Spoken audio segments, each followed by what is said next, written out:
오늘 새벽에 은혜 받으실 하나님 말씀은 고린도후서 8장 16절부터 24절입니다. 천천히 또박또박 큰 목소리로, 뒤에 자막도 뜨니까 성경 없으신 분들은 자막을 보면서 함께 큰 목소리로 합독하여 읽도록 하겠습니다. 시작. 너희를 위하여 같은 간절함을 디도의 마음에도 주시는 하나님께 감사하노니 저가 권함을 받고 더욱 간절함으로 자원하여 너희에게 나아갔고 또 저와 함께 한 형제를 보내었으니 이 사람은 복음으로써 모든 교회에서 칭찬을 받는 자요, 이뿐 아니라 저는 동일한 주의 영광과 우리의 원을 나타내기 위하여 여러 교회의 택함을 입어 우리의 맡은 은혜의 일로 우리와 동행하는 자라. 이것을 조심함은 우리가 맡은 이 거액의 연보로 인하여 아무도 우리를 회방하지 못하게 하려 함이니 이는 우리가 주 앞에서만 아니라 사람 앞에서도 선한 일에 조심하려 함이라. 또 저희와 함께 우리의 한 형제를 보내었노니 우리가 여러 가지 일에 그 간절한 것을 여러 번 시험하였거니와 이제 저가 너희를 크게 믿음으로 더욱 간절하니라. 디도로 말하면 나의 동무요 너희를 위한 나의 동역자요 우리 형제들로 말하면 여러 교회의 사자들이요 그리스도의 영광이니라. 그러므로 너희는 여러 교회 앞에서 너희의 사랑과 너희를 대한 우리의 자랑의 증거를 저희에게 보이라. 아멘. 오늘 고린도후서 8장 16절에서 24절까지 말씀을 중심으로 하나님이 쓰시는 사람, 하나님이 쓰시는 사람이라는 제목으로 오늘 고린도후서 14번째 시간 하나님의 말씀을 나누도록 하겠습니다. 오늘 말씀을 잘 듣고 오늘 제목과 같이 하나님이 쓰시는 사람 되시기를 주님의 이름으로 축복합니다. 이일래 권사님 오셨구만요. 오늘 은혜 많이 받으시길 바라겠습니다. 이 지난 시간에 이어서 말씀을 좀 드리겠습니다. 바울과 함께 이 바울이 복음을 전해서 세웠던 각 교회들은 이 예루살렘 교회의 어려움을 돕기 위해서 연보를 거두었다라고 말씀을 드렸습니다. 쉽게 말하면은 이 모금입니다. 헌금을 거두어 가지고 이제 예루살렘 교회를 돕기로 그들이 마음을 먹은 겁니다. 그런데 여러분, 이 당시에 교회들로부터 거두었던 이 연보의 액수가 적은 액수가 아닙니다. 굉장히 많은 거액의 연보를 거두었기 때문에 이 연보를 예루살렘 교회에 잘 전달해 줘야 됩니다. 중간에 흔히 말하는 이 배달 사고가 일어나서는 안 되는 것입니다. 왜냐하면 이 전달하는 역할이 너무 중요하기 때문에 이 중간에 배달 사고가 일어나서는 안 되는 겁니다. 그렇기 때문에 전달하는 일에 있어서 믿을 만한 사람을 세워서 그 연보를 전해 주어야 되는 겁니다. 이 내용 이해가 되시죠? 왜냐하면 큰 거액의 연보를 거두어서 이 예루살렘 교회까지는 뭐 수백 킬로미터 내지는 뭐 천몇백 킬로미터 되니까 굉장히 먼 거리를 많은 돈을 가지고 운반해야 되기 때문에 중간에 배달 사고가 일어나면 안 되기 때문에 믿을 만한 사람을 세워서 헌금을 전해 주어야 되는 겁니다. 마찬가지입니다. 오늘날 여러분 교회 안에서도 재정을 관리함에 있어서 문제가 일어나서는 안 되는 겁니다. 왜냐하면 참으로 성도들이 구원받은 은혜에 감사함으로 하나님께 드린 것이기 때문에, 하나님의 것이기 때문에 여러분 참으로 교회 안의 재정 관리는 하나님의 선물이기 때문에 잘 관리해야 되는 겁니다. 그래서 오늘 제목은 이 하나님의 쓰시는 사람이라는 제목으로 오늘 말씀을 나누지만은 사실 오늘 본문을 잘 읽어보면은 이 짧은 내용이지만은 교회 안에서 재정 관리를 어떻게 해야 되는지에 대한 원리가 오늘 본문 안에 들어 있습니다. 여러분도 나중에 뭐 기관 안에서 회계를 하든지 아니면은 나중에 충성할 일이 있기 때문에 교회 안에서 재정 관리를 하는 원칙이 무엇인지 오늘 잠깐 말씀드릴 테니까 한번 잘 들어보시길 바랍니다. 이 교회 안에서 재정은 여러분 목회자가 직접 관리하는 것이 아닙니다. 여러분 재정 담당자를 세워서 관리해야 되는 겁니다. 오늘 본문에도 이 거액의 연보를 전달함에 있어서 바울이 직접 여기에 관여하지 않았습니다. 따로 일꾼을 세워가지고 그 재정 담당자를 세워가지고 이것을 전하도록 그렇게 이 하나님의 일을 처리했던 겁니다. 사도행전 6장에 보면은 여러분 예루살렘 교회 초대교회에도 이 구제하는 일을 위해서 성도들이 막 헌금을 할 거 아닙니까? 이 관리를 누가 했냐면은 사도들이 하지 않았습니다. 7 집사들을 따로 세워가지고 재정을 관리하게 하고 이걸 지출하게 해가지고 교회를 관리하게 했던 겁니다. 이와 같이 재정 관리는 목회자가 직접 하는 것이 아니라 이 일꾼들을 세워서 관리하는 겁니다. 자, 두 번째는 뭐냐면은 이 재정 관리는 한 사람이 하면 안 되는 것입니다. 최소 2사람 이상 여러분 복수의 복수의 인원을 세워가지고 관리를 해야 되는 겁니다. 왜냐하면은 여러분 사람이기 때문에 자칫 욕심이 들어오면은 잘못된 일이 생길 수도 있는 겁니다. 그렇기 때문에 두 사람 이상을 세워야 되는데 오늘 본문에도 보면은 이 거액의 연보를 전달함에 있어서 누구를 세웠냐면은 디도라는 사람을 세웠습니다. 그리고 나서 18절에 보면은 한 형제를 세웠고 22절에 보면 또 다른 형제를 세워가지고 세 명이 같이 재정을 관리하고 전달하도록 바울이 그렇게 재정을 관리하게 한 것입니다. 이와 마찬가지입니다. 하나님의 귀한 성물이기 때문에 자칫하면 사람이 욕심을 가지면은 이것이 문제가 생기고 일이 생길 수 있기 때문에 재정 관리는 두 사람 이상 복수의 인원이 관리를 해야 되는 겁니다. 자, 세 번째는 뭐냐면은 재정은 하나님 앞에 사람 앞에 정직하고 투명하게 관리해야 되는 것입니다. 하나님 보시기에도 정직해야 되는 것이고 어떤 사람이 장부를 들여다봐도 합당하게 헌금을 거두었고 합당하게 지출했구나라는 것을 누구도 시비 걸 수 없도록 재정은 투명하고 정직하게 관리해야 되는 겁니다. 자, 그 내용이 오늘 본문 20절 21절입니다.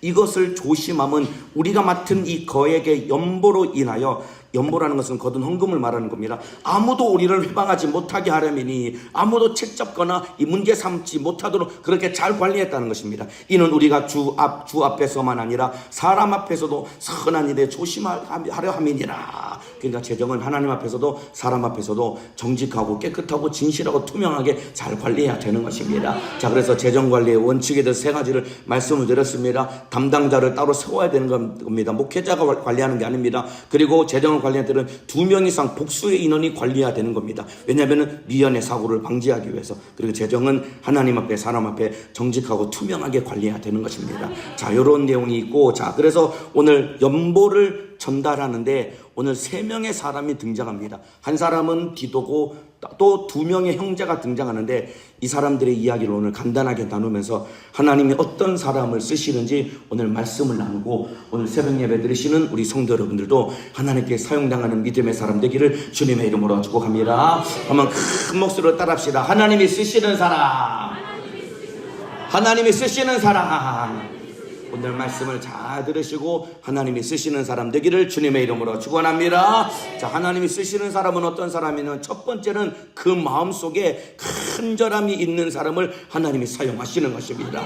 자, 오늘 본문에 여러분 짧은 본문인데 이 본문 안에 간절함이라는 단어가 4번이나 등장을 합니다. 왜냐하면 하나님은 간절함이 있는 사람을 사용하시기 때문에 그렇습니다. 자, 16절 17절 말씀 제가 읽어드리겠습니다. 너희를 위하여 같은 간절함을 디도의 마음에도 주시는 하나님께 감사하노니 저가 권함을 받고 더욱 간절함으로 자원하여 너희에게 나아갔고, 여기 간절함이라는 단어가 2번이 나오죠. 여러분, 바울은 고린도 교회를 향한 간절한 마음이 있었습니다. 고린도 교회를 사랑하는 마음이 있었고 고린도 교회를 살리고자 하는 간절한 마음이 그 안에 있었습니다. 그런데 이 마음이 누구 안에도 있었냐면 디도라는 사람 안에도 이 마음이 있었다는 것이다 이 말입니다. 그래서 여러분, 하나님이 쓰시는 사람은 간절한 마음이 있는 사람을 하나님이 사용하시는 것입니다. 그리고 이러한 간절함이 또 누구 안에 있었냐면 또 다른 형제인 한 사람 안에도 이 간절한 마음이 있었다는 것입니다. 자, 22절 말씀을 제가 읽어드리겠습니다. 또 저희와 함께 우리의 한 형제를 보내었노니, 연보를 전달하기 위해서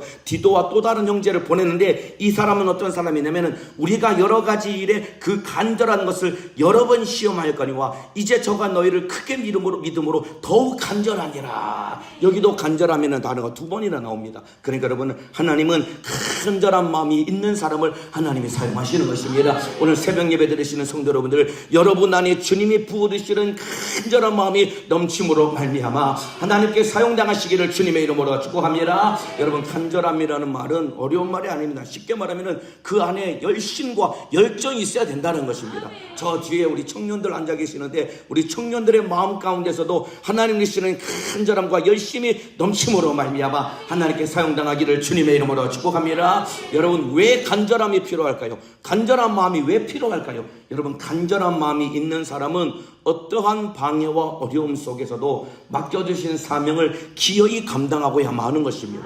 여러분, 간절한 마음이 없는 사람에게 일 한번 맡겨보세요. 조금만 힘들고 어렵고 피곤하고 내 마음에 안 맞으면 그냥 금방 포기하고 지쳐버리고 낙심하고 내어 던지는 겁니다. 그런데 간절한 마음이 있는 사람은 어떠한 방해와 어떠한 어려움이 있고 누구 때문에 속상하더라도 그 일을 포기하지 않냐고 하나님이 나에게 맡겨주신 사명을 기어이 완수하고야 마는 것이다 이 말입니다. 그렇기 때문에 오늘 예배하시는 성도 여러분들 가슴 속에 간절한 마음이 넘쳐나시기를 주님의 이름으로 축복합니다. 그래서 한번 큰 목소리로 따라합시다. 주여 나에게 간절함을 주소서.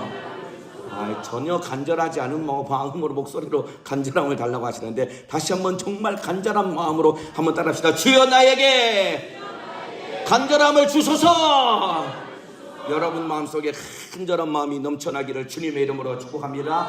간절한 마음이 있는 사람은 맡겨주신 일 어떠한 방해와 어려움이 있어도 기꺼이 해내고야 마는 것입니다.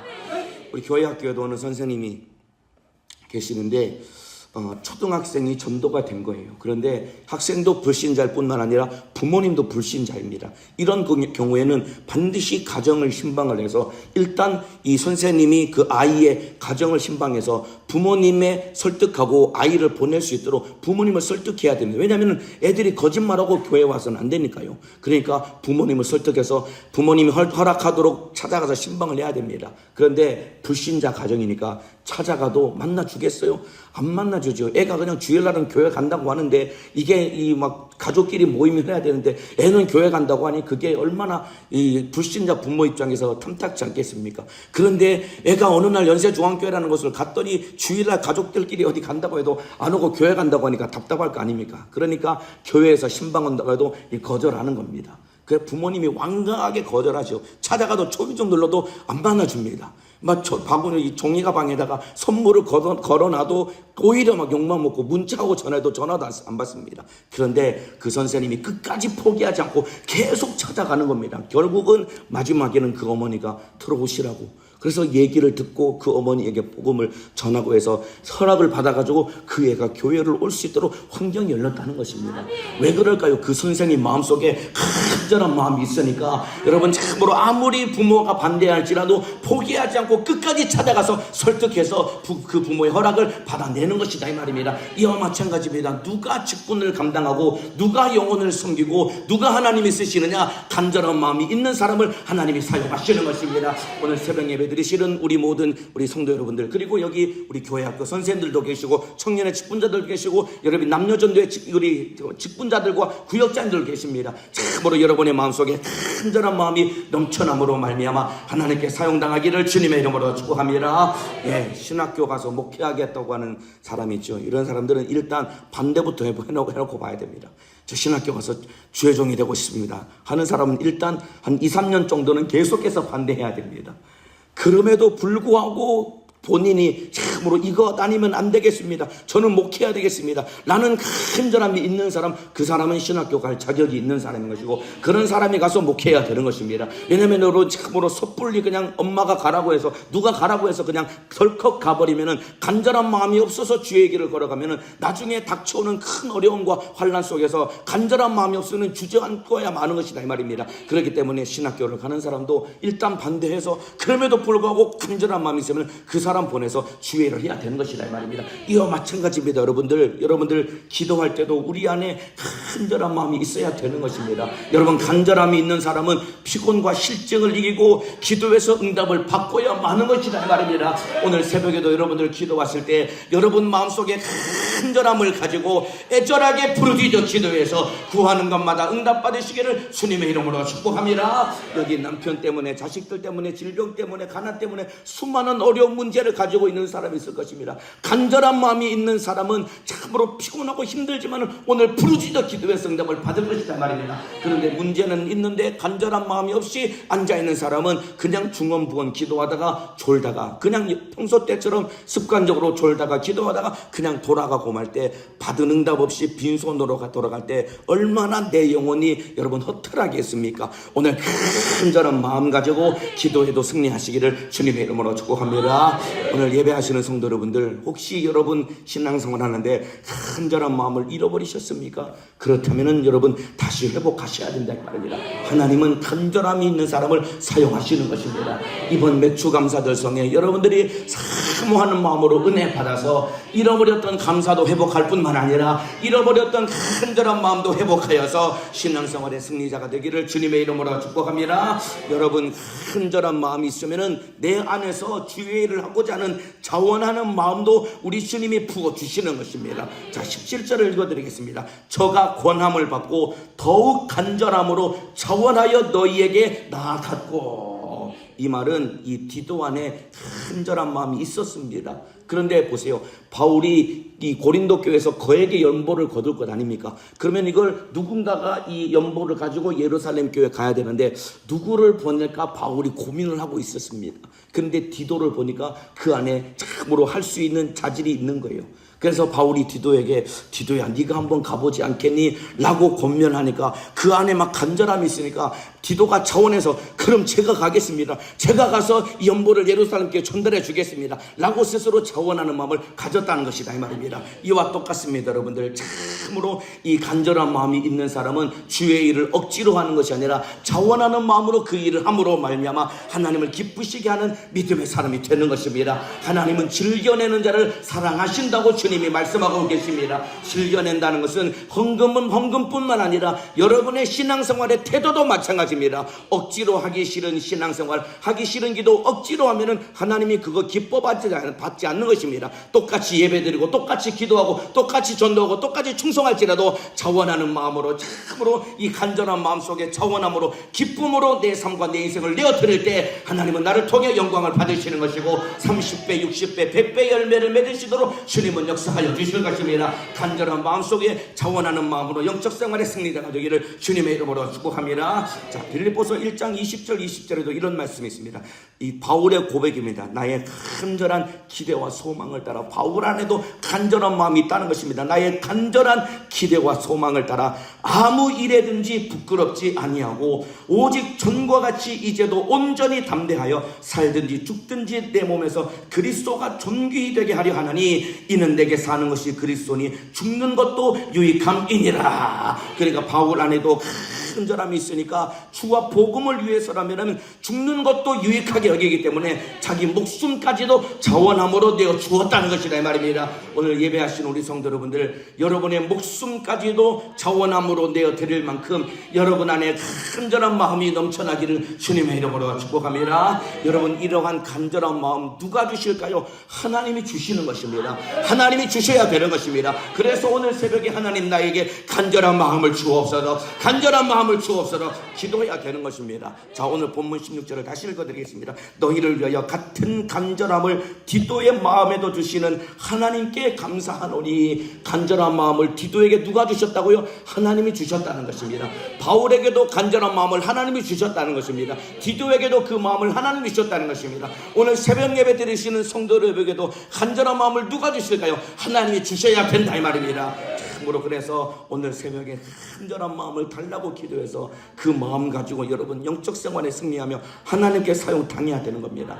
여러분 가장 간절하신 분이 누구실까요? 바로 우리 하나님이십니다. 여러분들 가장 간절하신 분이 누구냐면은 바로 우리 하나님이다 이 말입니다. 요한복음 3장 16절에 하나님이 세상을 이처럼 사랑하사, 하나님이 세상을 이처럼 사랑하사, 이처럼 사랑한다는 말은 바꿔 말하면은 하나님이 세상을 간절하게 사랑하셨다는 것이다 이 말입니다. 하나님의 간절함 때문에 아버지는 아들을 내어주셨다 이 말입니다. 아들은 자기 목숨을 대속물로 내어주셨다 이 말입니다. 그래서 참으로 예수님이 십자가 달려 피 흘려 죽기까지 우리를 간절하게 사랑하셨기 때문에 그 은혜로 우리가 구원을 받은 것입니다. 이러한 하나님의 간절한 마음이 오늘 여러분 안에 부어침으로 말미암아 신앙생활에 승리하기를 주님의 이름으로 축복합니다. 뿐만 아니라 여러분은 참으로 성령님도 그분의 간절한 마음 때문에 때문에 우리 안에 오셔서 지금도 내 안에서 탄식하기까지 나를 위해 기도하고 계신 분이 내 안에 계신 성령이다 이 말입니다. 성부 하나님도 간절한 마음을 가지고 계시고, 성자 하나님도 간절한 마음을 가지고 계시고, 성령 하나님도 간절한 마음을 가지고 계시고, 하나님의 간절함 때문에 우리가 구원을 받았다면은 그 은혜로 구원받은 우리도 간절한 마음으로 구원받은 은혜 감사함으로 신앙생활에 참으로 마음을 쏟아서 하나님의 뜻대로 사용당하기를 주님의 이름으로 축복합니다. 간절한 마음 가지고 영적 생활에 승리가 되는 것입니다. 또 한 번 따라합시다. 주여 나에게 간절함을 주소서. 간절함을 주소서. 오늘 새벽에 간절한 마음을 달라고 뜨겁게 기도하시기를 주님의 이름으로 축복합니다.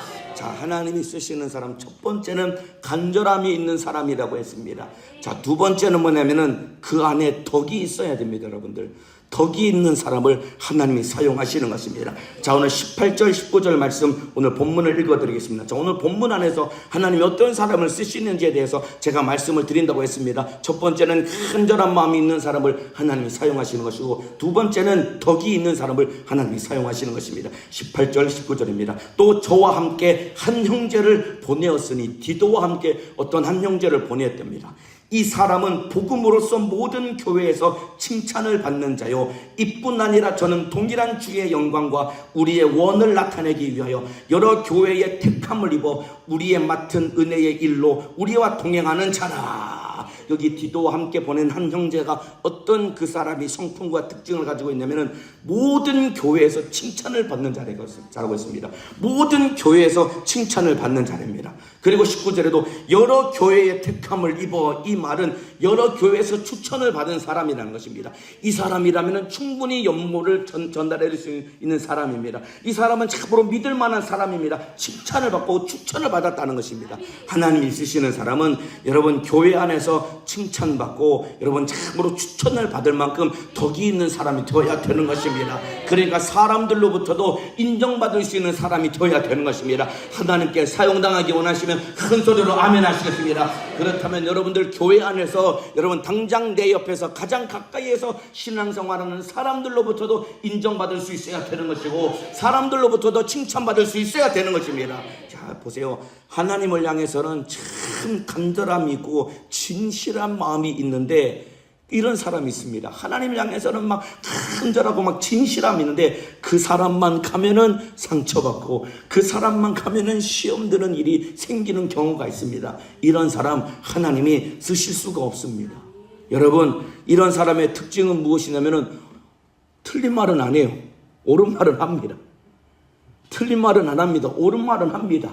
그런데 그 말이 오히려 상처가 되고 덕이 되지 않으니까 오히려 그 사람이 말을 하고, 나는 틀린 말은 안 한다고, 나는 옳은 말은 안 한다고. 맞아요, 그 사람이 하는 말은 다 옳은 말입니다. 그런데 그 사람이 말만 하기 시작하면은 사람들이 막 상처받고 막 이간되고 분리되고 그래가지고 오히려 하나님과 멀어지게 하는 그런 역할을 하는 사람이 있다 이 말입니다. 여러분, 간절한 마음도 있어야 되겠지만은 우리 안에 덕이 있어야 된다 이 말입니다.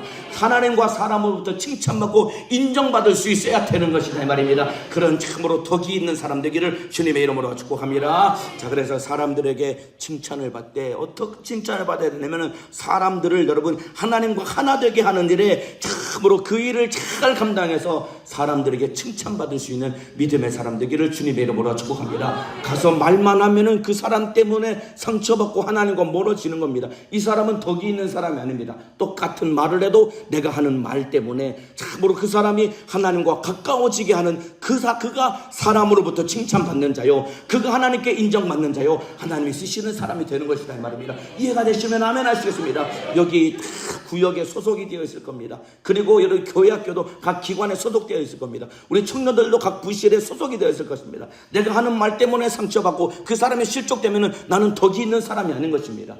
그러나 내가 하는 말을 통해서 참으로 칭찬됐던 사람, 죽어가는 영혼이 살아나고 그가 하나님과 하나 되게 할 만큼 덕이 있는 사람이 되어야 하나님이 쓰시는 사람이다 이 말입니다. 오늘 본문에 기록하고 있는 형제가 여러 교회로부터 칭찬을 받는 자요, 여러 교회로부터 참으로 추천을 받았다는 것입니다. 이만큼 참으로 하나님 앞에 사람 앞에 칭찬을 받았다는 것입니다. 자, 보세요. 이런 사람을 마태복음 5장에 뭐라고 말하고 있냐면 화평케 하는 사람이라고 했습니다. 자, 마태복음 5장 9절 말씀 제가 읽어드리겠습니다. 화평케 하는 자는 복이 있나니 저희가 하나님의 아들이라 일컬음을 받을 것이며.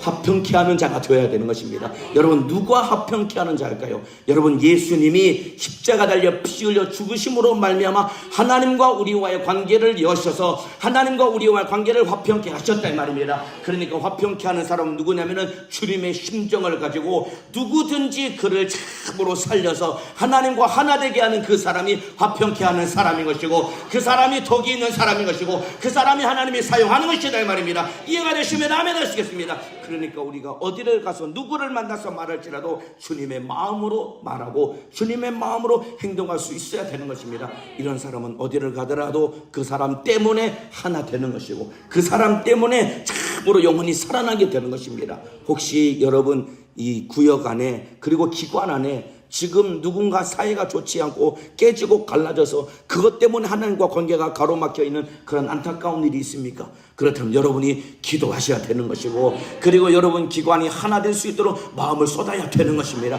그 사람이 화평케 하는 것입니다. 화평케 한다는 것은 나를 통해서 하나님과 멀어진 사람을 참으로 하나님과 다시 관계가 열리게 만들어서 그게 화평케 하는 것이다 이 말입니다. 그냥 성격 좋아가지고 가는 곳마다 허허거리면서 그냥 앉아있는 사람이 화평케 하는 사람이 아니다 이 말입니다. 하나님과 관계가 멀어진 사람, 서로 쪼개지고 갈라져서 그래서 하나 되지 못한 사람 기도해주고 섬겨줘서 사람 간에도 하나 되게 만들고 하나님과도 하나 되게 만들어서 화평케 하는 사람, 그래서 모든 사람에게 칭찬받는 사람 되기를 주님의 이름으로 축복합니다. 여러분, 하나님께 사용당하기 원한다면 사람들에게도 마땅히 칭찬받고 인정받아야 되는 것입니다. 우리가 흔히 말하는 주의 일이라고 하지요. 주의 일을 누구에게 하는 것일까요? 사람에게 하는 겁니다. 여러분들, 이거 이해가 되시나요? 주의 일은 누구에게 하는 것일까요? 사람을 위해서 하는 것이다 이 말입니다. 왜냐하면 한 사람을 살리고 영혼을 건져내기 위해서 하는 것이 주님의 일이다 이 말입니다. 그러니까 하나님과의 관계를 잘하겠다고 여러분 참으로 다른 사람 상처 주는 것이 아니라 덕이 있는 사람, 화평케 하는 사람 되어서 하나님의 뜻을 온전히 이루시기를 주님의 이름으로 축복합니다. 자, 오늘 하나님이 쓰시는 사람 두 가지를 말씀드렸습니다. 간절함이 있는 사람 하나님이 쓰신다고 했습니다. 그리고 덕이 있는 사람 하나님이 쓰신다고 했습니다. 화평케 해야 됩니다. 어디를 가더라도 사람에게 칭찬받고 인정받을 수 있는 사람이 되어야 되는 것입니다. 그러한 사람 되어서 참으로 여러분 기관 안에서 그리고 부실 안에서 그리고 여러분 구역 안에서 교회 안에서 없어서는 안 될 하나님이 꼭 쓰시는 훌륭한 믿음의 일꾼으로 참으로 자리 잡기를 주님의 이름으로 축원합니다. 기도하겠습니다. 두 손 번쩍 들겠습니다.